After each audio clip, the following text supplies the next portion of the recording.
Like any reunion, gathering people is one thing. But when it comes to celebrating 30 years since Nissan took back-to-back victories at Bathurst, the star cars had to be part of the show.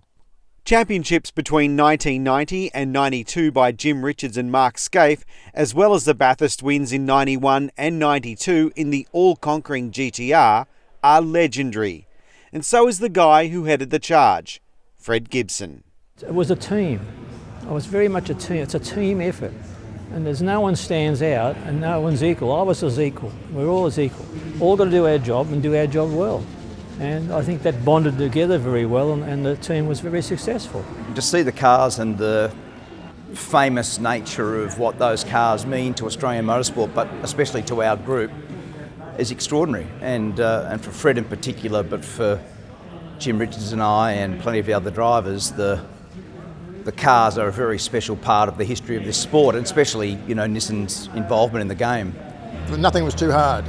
I mean, you had guys that could do every job you needed to do. And basically, I think Fred re-engineered, and with the boys, re-engineered the GTR to become Australianised, you might say. So it was a lot stronger and probably a quicker car than what the Japanese had.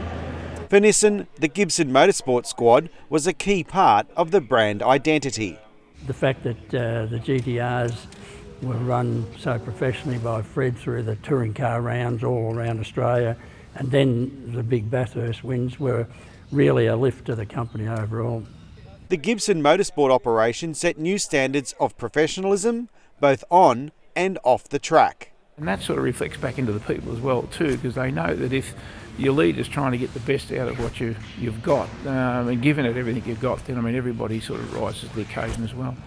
The cars are all owned in private collections these days, including Jim Richards himself, who has his championship-winning Skyline from 1990.